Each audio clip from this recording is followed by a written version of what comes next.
नमस्कार दोस्तों, जय माता दी। दोस्तों, मैं हेमलता उपाध्याय आप सभी का अपने चैनल पर बहुत बहुत स्वागत करती हूँ। दोस्तों, आज बाबा भोलेनाथ की कृपा से सावन का आज हम दूसरा महात्मा सुनेंगे। सावन में आप सभी जानते हैं कि कांवड़ यात्रा बहुत प्रचलित है। दोस्तों, कहा जाता है कि जब कुछ भी रास्ता नहीं समझ आ रहा है तो कांवड़ चढ़ाएं, भोलेनाथ को गंगाजल समर्पित करिए और वह गंगाजल बैजनाथ धाम में यानी कि जिसे बाबा धाम में समर्पित करना सबसे ज्यादा पुण्यदायी माना जाता है। भक्त लगातार कठोर परिश्रम करके क्योंकि जब देखिए कांवड़ जल उठा लेते हैं उसके बाद बैठना मना होता है और जल ले जाकर के यह आराम तब मिलता है जब जाकर के कांवड़ समर्पित की जाती है। और यह शिवलिंग इतना महत्वपूर्ण क्यों है और इसकी कथा सुनने मात्र से जीवन से कष्ट और संकट दूर हो जाते हैं। देखिए दोस्तों, पौराणिक कथा के अनुसार बैजनाथ धाम में शिवलिंग की स्थापना जो हुई है वह लंकापति रावण ने किया है और इसकी कथा इस प्रकार है। देखिए, एक बार रावण ने घोर तपस्या की और घोर तपस्या करके भोलेनाथ को प्रसन्न कर लिया। जब भोलेनाथ प्रसन्न हो गए तो उन्होंने रावण से वर मांगने को कहा। रावण ने इच्छा जताई कि वह उस शिवलिंग को अपनी नगरी में स्थापित करना चाहता है। शंकर जी ने रावण की बात मान ली, लेकिन उन्होंने एक शर्त के साथ वहां पर खुद को स्थापित करना बताया। शिवजी ने रावण से कहा कि शिवलिंग को रास्ते में कहीं भी रखना नहीं चाहिए, क्योंकि अगर तुम रास्ते में कहीं भी शिवलिंग को रख दोगे तो वह वहीं स्थापित हो जाएगी। क्योंकि देखिए, एक चीज आप लोग समझिए कि महादेव जानते थे यदि शिवलिंग लंका में स्थापित हो गया तो फिर राक्षसों को का बल बढ़ जाए। अब देखिए आगे क्या हुआ कि बड़ा अभिमानी रावण शिवलिंग को लेकर कैलाशपुरी से लंका की ओर चल दिया। रावण को देखकर देवलोक के जो देवता थे वह सभी चिंतित हो गए और उन्होंने सोचा कि अगर रावण का यह कार्य सिद्ध हो जाएगा यानी कि लंका में वह शिवलिंग स्थापित हो गया तो अनर्थ हो जाएगा। साथ साथ रावण अमरत्व पालेगा और वह अमर हो जाएगा। तब सभी देवताओं ने मिलकर विचार विमर्श किया और इसका एक निष्कर्ष निकाला। हुआ क्या कि इधर रावण को अचानक जोर से लघु शंका लग गई और वह लघु शंका से बहुत बेचैन हो गया, परेशान हो गया, क्योंकि उसे तो भोलेनाथ की बात ही याद थी कि शिवलिंग को रास्ते में कहीं भी रखना नहीं है। अब वो बेचैन हो गया। जब वह लघु शंका का वेग बर्दाश्त हो ही नहीं पा रहा था तो उसने शिवलिंग को एक ब्राह्मण को थमा दिया और उसे यह समझा दिया, हिदायत दे दिया कि वह शिवलिंग कहीं भी जमीन पर ना रखे, क्योंकि वह जानता था कि जैसे ही शिवलिंग जमीन को स्पर्श करेगा वैसे ही वह वहां पर स्थापित हो जाएगा। इधर रावण की लघु शंका इतनी देर तक होती रही। ब्राह्मण शिवलिंग को थाम कर थक गया था और थकते थकते इंतजार करता रहा कि कब रावण आएगा, शिवलिंग लेगा और वो अपने आप को मुक्त कर सकेगा। लेकिन जब ऐसा लंबे समय तक चलता रहा, क्योंकि दोस्तों 7 दिन तक लगातार रावण लघु शंका करता ही रह गया।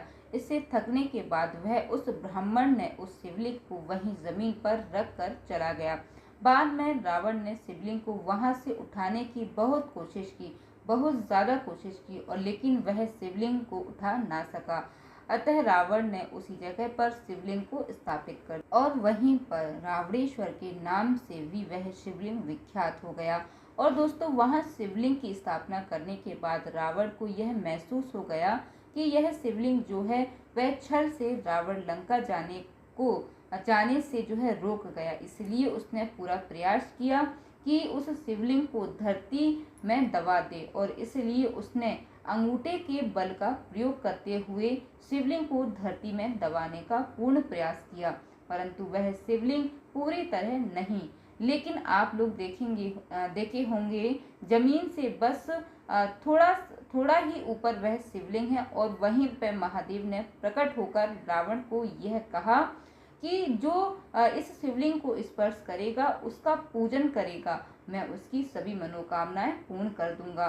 स्पेशली सावन मास में जो भी भक्त महादेव के उस धाम के नजदीक पहुंच जाते हैं उनकी हर तरह की दैहिक भौतिक परेशानियां दूर हो जाती हैं।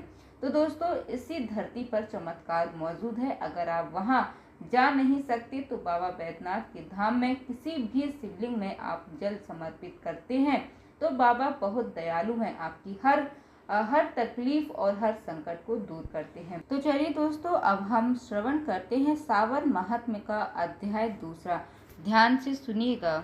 ईश्वर बोले, हे महाभाग, आपने उचित बात कही है। हे ब्रह्मपुत्र, आप विनम्र, गुणी, श्रद्धालु तथा भक्ति संपन्न श्रोता हैं। हे अनंत, आपने श्रावण मास के विषय में विनम्रता पूर्वक जो पूछा है उसे तथा जो नहीं भी पूछा है वह सब अत्यंत हर्ष तथा प्रेम के साथ मैं आपको बताऊंगा।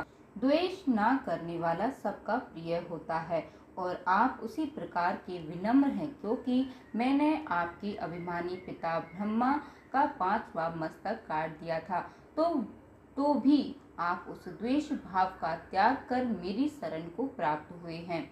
अतः हे तात, मैं आपको सब कुछ बताऊंगा, आप एकाग्रचित्त होकर सुनिए।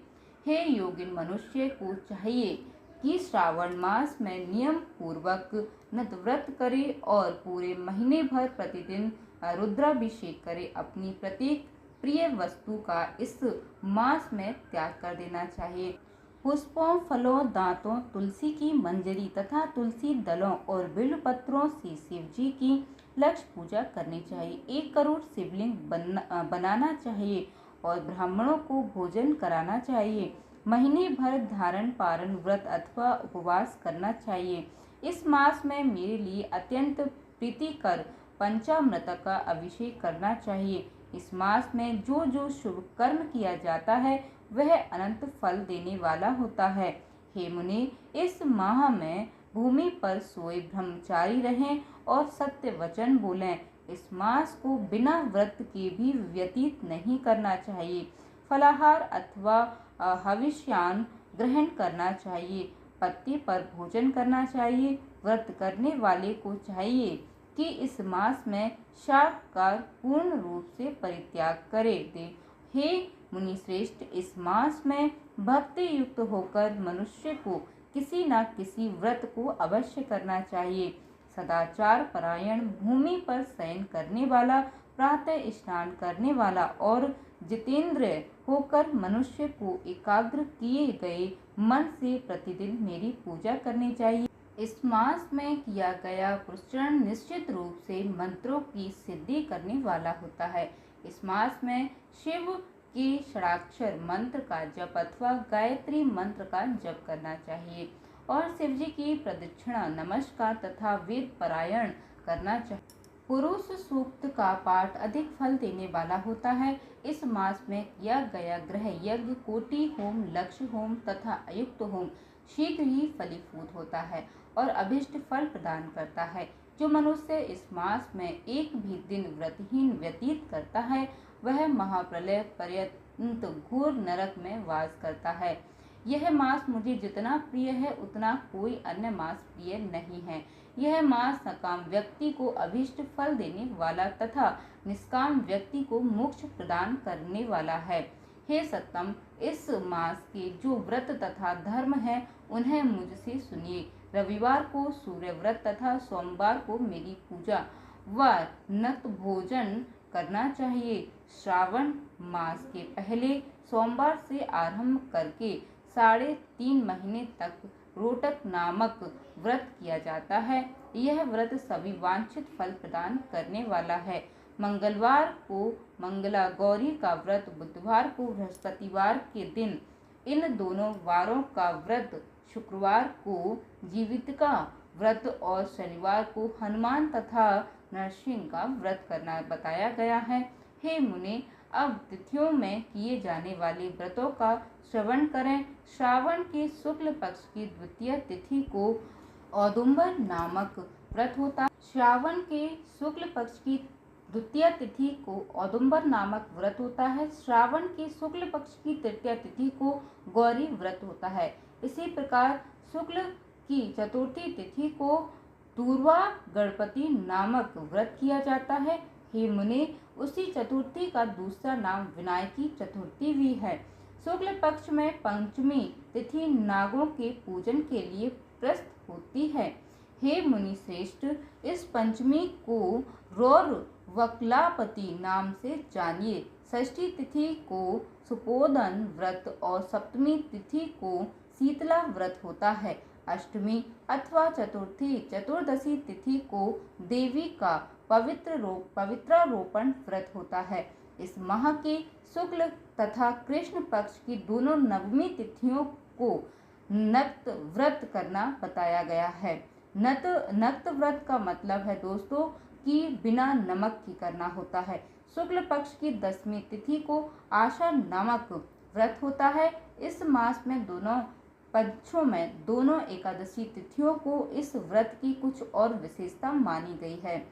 श्रावण मास की शुक्ल पक्ष की द्वादशी तिथि की श्री विष्णु का पवित्रारोपण व्रत बताया गया है। इस द्वादशी तिथि में भगवान श्रीधर की पूजा करके मनुष्य परम गति प्राप्त करता है।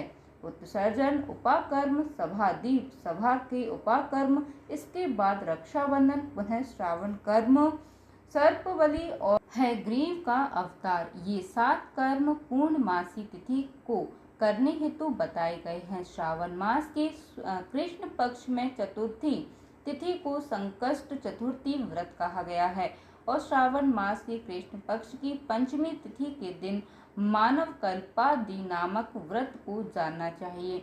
हे द्विजोत्तम, कृष्ण पक्ष की अष्टमी तिथि को श्री कृष्ण का पूर्णावतार हुआ। इस दिन उनका अवतार हुआ, अतः महान उत्सव के साथ इस दिन व्रत करना चाहिए। हे मुनिश्रेष्ठ, इस अष्टमी को मनवादि तिथि जानना चाहिए। श्रावण मास की अमावस्या तिथि को पिठूरा व्रत कहा जाता है। इस तिथि में कुशु का ग्रहण और वृषभों का पूजन किया जाता है। इस मास में शुक्ल पक्ष की प्रतिपदा तिथि से लेकर सब तिथियों के पृथक पृथक देवता हैं। प्रतिपदा तिथि के देवता अग्नि, द्वितीय तिथि के देवता ब्रह्मा, तृतीय तिथि की गौरी और चतुर्थी के देवता गणपति हैं।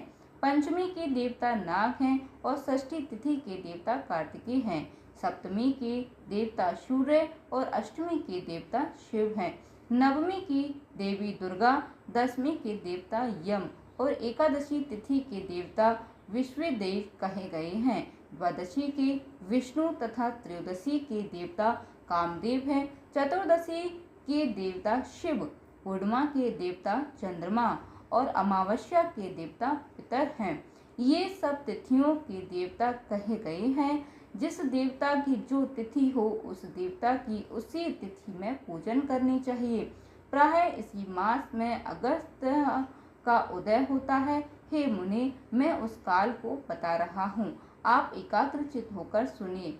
सूर्य के सिंह राशि में प्रवेश करने के दिन से जब 12 अंश 40 घड़ी व्यतीत हो जाती है तब अगस्त का उदय होता है। उसके 7 दिन पूर्व से अगस्त को अर्घ्य प्रदान करना चाहिए। 12 मासों में सूर्य पृथक पृथक नामों से जाने जाते हैं। उनमें से श्रावण मास में सूर्य गभस्ति नाम वाला होकर तपता है। इस मास में मनुष्य को भक्ति संपन्न होकर सूर्य की पूजा करनी चाहिए। हे सत्तम, 4 मासों में जो वस्तुएं वर्जित हैं उन्हें सुनिए। श्रावण मास में शाक तथा भाद्रपद में दही का त्याग कर देना चाहिए। इसी प्रकार आश्विन में दूध तथा कार्तिक में दाल का परित्याग कर देना चाहिए। यदि इन मासों में इन वस्तुओं का त्याग नहीं कर सके तो केवल श्रावण मास में ही उक्त वस्तुओं का त्याग करने से मानव उसी फल को प्राप्त कर लेता है। हे मानद, यह बात मैंने आपके संक्षेप में कही है। हे मुनि श्रेष्ठ, इस मास के व्रतों और धर्मों के विस्तार को सैकड़ों वर्षों में भी कोई नहीं कह सकता। मेरी अथवा विष्णु की प्रसन्नता के लिए संपूर्ण रूप से व्रत करना चाहिए। परमार्थ की दृष्टि से हम दोनों में भेद नहीं है। जो लोग भेद करते हैं वे नरकगामी होते हैं। अतः हे संत कुमार, आप श्रावण मास में धर्म का आचरण कीजिए। दोस्तों, श्रावण मास महात्म्य के दूसरे अध्याय जो है समाप्त हुआ। उम्मीद करती हूँ दोस्तों कि आपको वीडियो अच्छा लगा होगा। अगर वीडियो अच्छा लग जाता है और वीडियो आपको पसंद आ जाता है तो प्लीज़ दोस्तों वीडियो को एक लाइक ज़रूर कीजिएगा, साथ ही वीडियो को शेयर कीजिएगा और हमारे साथ जुड़े रहने के लिए चैनल को सब्सक्राइब कर लीजिएगा। जय माता दी दोस्तों, धन्यवाद।